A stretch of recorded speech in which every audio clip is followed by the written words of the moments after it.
Hello everyone, कैसे हैं आप सब। उम्मीद करते हैं आप सब ठीक होंगे। आज के DFCCIL 2025 के इम्पॉर्टेंट करंट अफेयर्स में आपका स्वागत है। आज हम पार्ट 2 के बारे में बात करने वाले हैं। इसका पार्ट 1 भी ऑलरेडी मैं लेके आ चुकी हूँ, जिसने नहीं देखा जाके देखिए। जिसके भी एग्ज़ाम है अभी DFCCIL के लिए, उसके लिए बहुत इंपॉर्टेंट सीरीज चल रही है ये वाली, बिल्कुल मिस मत करना। तो ज़्यादा समय ना लेते हुए चलिए शुरू करते हैं। So the first question is पूर्वी और पश्चिमी समर्पित माल गलियारों eastern and western dedicated freight corridor के लिए व्यवहार्यता और प्रारंभिक इंजीनियरिंग सह यातायात सर्वेक्षण किस संगठन द्वारा किया गया। तो वो किया गया rail India technical and economic service के द्वारा। रेल मंत्रालय ने जुलाई 2005 में इस कार्य के लिए RITES को नियुक्त किया। व्यवहार्यता अध्ययन पूरा होने के बाद गलियारों के निर्माण और संचालन को संभालने के लिए DFCCIL को 30 अक्टूबर 2006 को एक विशेष प्रयोजन वाहन के रूप में स्थापित किया गया। कुछ भी पूछ सकते हैं, यहाँ आपसे संगठन का नाम पूछ लिया गया, यहाँ आपसे डेट पूछ सकते हैं, ठीक है। नेक्स्ट है भारत में पहली कंटेनरीकृत माल सेवा डैश में बॉम्बे और अहमदाबाद के बीच शुरू हुई थी। 1966 में शुरू हुई थी, ठीक। मैंने जैसे कि बताया आपको, ईयर भी पूछ सकते हैं। नेक्स्ट है भारत का पहला रेलवे प्रस्ताव 1832 में डैश में बनाया गया था। कहाँ बनाया गया था? मद्रास में बनाया गया था। इंडिया का फर्स्ट रेलवे प्रपोजल।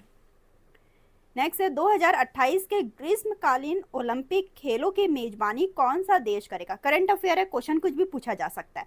2028 के समर ओलंपिक गेम्स की मेजबानी यूनाइटेड स्टेट करेगा। थोड़ा हम देख लेते हैं। वेन्यू रहेगा यूनाइटेड स्टेट्स का लॉस एंजलिस। 34th एडिशन होगा, 2028 में होने वाला है। मोटो फॉलो द सन। अब सबसे इंपॉर्टेंट इसका प्रीवियस, तो इससे प्रीवियस 33 जो एडिशन था 2024 में हुआ था फ्रांस के पेरिस में। मोटो था गेम्स वाइड ओपन। टॉप 3 में USA, China and Japan. India की रैंक पूछी जा सकती है 71। अब नेक्स्ट टू नेक्स्ट भी बहुत इंपॉर्टेंट है, ठीक। Next to next addition 35th 2032 में होगा, ऑस्ट्रेलिया में होगा, ठीक। अब पूछा जा सकता है कि इसकी शुरुआत कब हुई। 1896 में ग्रीस के एथेंस में हुई थी ग्रीष्मकालीन ओलंपिक खेलों की शुरुआत। नेक्स्ट है PM आशा योजना का प्राथमिक उद्देश्य क्या है, जिसे भारत सरकार ने 2025-26 तक बढ़ा दिया गया है।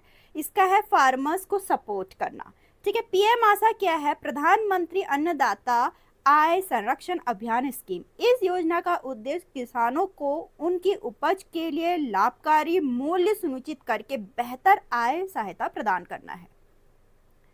नेक्स्ट है मार्च 2025 में किस राज्य सरकार ने सरकारी दस्तावेजों और नीतियों तक सार्वजनिक पहुंच बढ़ाने के लिए AI संचालित चैट बॉक्स सारथी लॉन्च किया। यहाँ सारथी नाम भी बता दिया, नाम भी पूछा जा सकता है, लेकिन फिलहाल पूछ रखा है किस राज्य सरकार ने, तो हरियाणा ने, ठीक है। लॉन्च किया गया वहां के चीफ मिनिस्टर नायब सिंह सैनी के द्वारा, ठीक। नेक्स्ट है 22 मई 2025 को प्रधानमंत्री नरेंद्र मोदी द्वारा कितने अमृत स्टेशनों का उद्घाटन किया गया? 103। इसके बारे में भी डिटेल में वीडियो लाई हूं मैं, जाके देखिए। प्रधानमंत्री नरेंद्र मोदी ने अमृत भारत स्टेशन योजना के तहत 18 राज्यों के 86 जिलों में 103 पुनर्विकसित अमृत स्टेशनों का उद्घाटन किया, जिसकी कॉस्ट रही 1100 करोड़। कुछ भी पूछा जा सकता है, यहाँ नंबर पूछ लिया है, आपसे कॉस्ट भी पूछा जा सकता है। नेक्स्ट है भारत का कौन सा राज्य मई 2025 में विस्टा ड्रोन ट्रेन के माध्यम से जंगल सफारी की पेशकश करने वाला पहला राज्य बन गया है। विस्टा ड्रोन ट्रेन देख सकता है, ऊपर से ओपन रहती है, ओपन तो नहीं मिरर वाली रहती है, लेकिन आप सब कुछ देख सकते हैं, स्काई भी देख सकते हैं। तो ऐसा कौन सा राज्य बन गया है जहां पहली बार ऐसा हो रहा है जंगल सफारी, ठीक है, जंगल सफारी करा रहे हैं इससे? उत्तर प्रदेश। उत्तर प्रदेश सरकार ने भारत की पहली विस्टा डोम जंगल सफारी ट्रेन शुरुआत की, जो दुधवा टाइगर रिजर्व को कर्तनिया घाट वन्यजीव अभ्यारण्य से जोड़ने वाली एक अनूठी पहल है। बहुत इंपॉर्टेंट क्वेश्चन। नेक्स्ट है हाल में ही मार्च 2025 में सरकार द्वारा किन दो रेलवे CPSE को नवरत्न का दर्जा दिया गया? ऐसे क्वेश्चन जरूर पूछे जाते हैं, ठीक है। तो यहाँ पूछा गया है दो रेलवे CPSE का नाम, IRFC एंड RICTC। अब इनकी फुल फॉर्म भी जान लीजिएगा क्योंकि फुल फॉर्म जरूर पूछा जाता है। तो देखते हैं, IRFC है Indian railway finance corporation, RICTC है Indian railway catering and tourism corporation. Bharat सरकार ने RICTC एंड RIFC को नवरत्न का दर्जा दिया है। ठीक है, RIFC एंड RICTC दोनों पहले अनुसूची ए मिनी रत्न CPSC थे। CPSC क्या है? Central public sector enterprise. अब RICTC 25th नंबर का CPSC बन गया है according to the state of और नवरत्न, और RIFC बन गया है 26th नंबर का CPSC। यहाँ तो हमसे ऑर्गेनाइजेशन का नाम पूछ लिया, कौन से दो अपग्रेड हुए हैं, ठीक है, लेकिन आपसे ये भी पूछा जा सकता है कौन से नंबर के हुए हैं, इनका नंबर कौन सा है। तो RICTC का है 25th, RIFC का है 26th। Indian railway has 12 CPSC।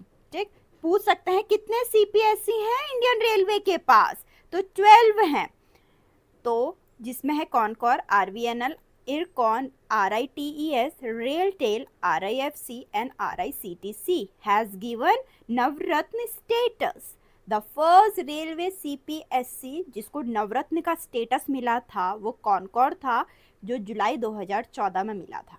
ठीक, नेक्स्ट है, भारत में नागरिकता अधिनियम कब पारित हुआ? सिटीजनशिप एक्ट कब पारित हुआ था? 1955 में। ठीक है, 1955 में सिटीजनशिप एक्ट पारित हुआ था। किसी व्यक्ति को भारत का नागरिक घोषित करने वाला भारतीय संविधान के अनुच्छेद 5 से 11 भाग 2 द्वारा शासित होता है। संविधान का अनुच्छेद 11 संसद को नागरिकता के संबंध में कानून बनाने की शक्ति प्रदान करता है। भारतीय नागरिकता जन्म, वंश, पंजीकरण, प्राकृतिकरण के आधार पर प्राप्त की जा सकती है। यह प्रावधान नागरिकता अधिनियम 1955 के अंतर्गत सूचीबद्ध है। नागरिकता अधिनियम में 1986, 1992, 2003, 2005, 2015 और 2019 में 6 बार संशोधन किया गया है। एक एक पॉइंट इंपॉर्टेंट है, या तो नोट डाउन करिए या फिर स्क्रीनशॉट लीजिए। नेक्स्ट है, किसी विशेष धर्म के प्रचार के लिए करों के भुगतान की स्वतंत्रता, यह प्रावधान भारतीय संविधान के किस अनुच्छेद में किया गया है? बहुत इंपॉर्टेंट क्वेश्चन। ये किया गया है 27वें आर्टिकल में, आर्टिकल का नाम पूछ रखा है इसमें। ठीक, आर्टिकल 25 में है अंतःकरण की स्वतंत्रता और धर्म को अबाध रूप से मानने, आचरण करने और प्रचार के लिए अधिकारी की गारंटी देता है। आर्टिकल 26 में है प्रत्येक धार्मिक संप्रदाय को धर्म के मामलों में अपने स्वयं के प्रबंधन का अधिकार प्रदान करना है। आर्टिकल 28 में है राज्य निधि द्वारा पूर्णतः पोषित किसी भी शैक्षणिक संस्थान में धार्मिक शिक्षा पर प्रतिबंध लगाता है। ट्रस्टों द्वारा प्रशासित संस्थाओं में यह सहायता प्राप्त संसाधनों में पूर्वानुमित से धार्मिक शिक्षा की अनुमति देता है। क्योंकि अगर आर्टिकल 27 पूछ रखा है तो उससे आगे पीछे के आर्टिकल भी जरूर पूछे जाते हैं।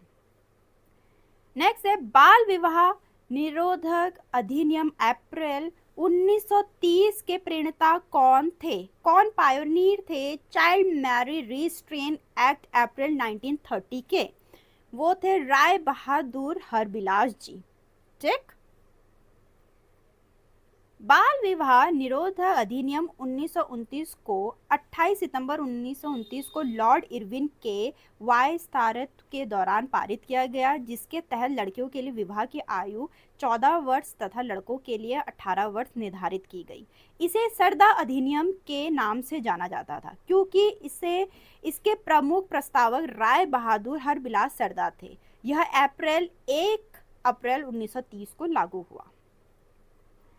नेक्स्ट है, DFCCIL के पहले HHI जिसको बोलते हैं हैवी हॉल इंस्टीट्यूट का उद्घाटन किस स्थान पे किया गया? तो वो किया गया नोएडा में। बहुत इंपॉर्टेंट क्वेश्चन है ये सारे। ठीक है, कहाँ किया गया? नोएडा में। स्थान का नाम पूछ रखा है। ठीक, तो संस्थान का उद्घाटन DFCCIL के जो मैनेजिंग डायरेक्टर थे RK जैन जी के द्वारा किया गया था। ठीक, यह डीएफसीसी कर्मचारी और हितधारकों के लिए प्रशिक्षण प्रदान करेगा और एचएचआई भारी ढुलाई संचालन से संबंधित रसद और परिवहन में शिक्षा और व्यवसायिक विकास पे ध्यान केंद्रित करता है। देखो इंग्लिश में लिखा है इसीलिए मैं आपको हिंदी में समझा रही हूँ, ठीक है। दोनों लैंग्वेज में लाना बहुत इंपॉर्टेंट है क्योंकि कोई हिंदी मीडियम से हो सकता है, कोई इंग्लिश मीडियम से हो सकता है, तो इसीलिए मैं दोनों लैंग्वेज में लाती हूँ। लिखा भले इंग्लिश में है लेकिन मैं आपको हिंदी में समझा रही हूँ, ठीक। नेक्स्ट है 19 मार्च 2025 तक प्रतिशत डीएफसी रूट किलोमीटर चालू और परिचालन में आ चुका है। कितना प्रतिशत, ये क्वेश्चन पूछ रखा है 96.4, ठीक। तो इसके बारे में भी हम डिटेल में देखेंगे। जैसे कि मैंने आपको बताया इंग्लिश में लिखा है लेकिन मैं आपको हिंदी में समझाऊंगी, ठीक। तो यहाँ हम देखते हैं रेल मंत्रालय ने 2 समर्पित माल ढुलाई गलियारों डीएफसी का निर्माण शुरू किया, जिसमें एक तो ईस्टर्न डेडिकेटेड फ्रीट कॉरिडोर है और एक वेस्टर्न फ्रीट कॉरिडोर है, ठीक है। अब हम देखते हैं जो हमारा ईस्टर्न फ्रीट कॉरिडोर है जिसकी कुल लंबाई 1337 किलोमीटर है और वेस्टर्न डेडिकेटेड फ्रीट कॉरिडोर की लंबाई 1506 किलोमीटर है। बहुत इंपॉर्टेंट, दोनों की जानना बहुत जरूरी है, ठीक है। The construction of eastern freight corridor has been completed by February 2024 is fully operational now. पूछा जा सकता है ये पूरी तरह से पूर्ण रूप से कब बनाया गया, फरवरी 2024 तक, ठीक है। अब out of total 2843 kilometre 2741 route kilometre जितना प्रतिशत होता है 96.4 has been commissioned and operational, जो कि चालू हो चुका है, ठीक। बहुत इंपॉर्टेंट, इसीलिए मैंने इंग्लिश में लिखा है क्योंकि बहुत लोग इंग्लिश समझते हैं और बहुत लोग हिंदी, तो मैं हिंदी में भी बता रही हूँ। नेक्स्ट है सिंपली पिल बायो रिजर्व निम्नलिखित में से किस राज्य में स्थित है, तो वो उड़ीसा में स्थित है, ठीक। There are total 18 bio reserve of India. Biosphere reserve है 18, लेकिन उसमें से 18 में से 12 यूनेस्को के बायोस्फीयर रिजर्व प्रोग्राम में आ चुके हैं। उनकी पूरी एक लिस्ट है, स्टेट भी बता रखा है कौन से किस स्टेट में है, नोट डाउन कर लीजिए या फिर स्क्रीनशॉट ले लीजिए, बहुत इंपॉर्टेंट है आपके लिए, ठीक है। आगे बढ़ते हैं।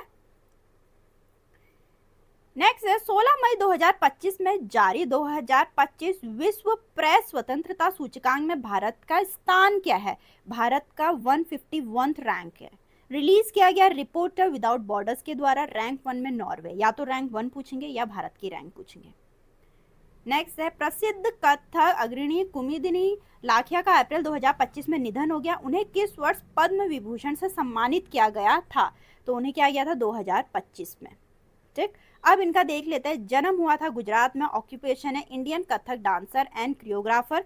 अवार्ड मिले इनको संगीत नाटक अकेडमी अवार्ड 1982 में, पद्मश्री 1987 में, पद्म भूषण 2010 में, पद्म विभूषण 2025 में, जिसके बारे में क्वेश्चन में पूछा गया था।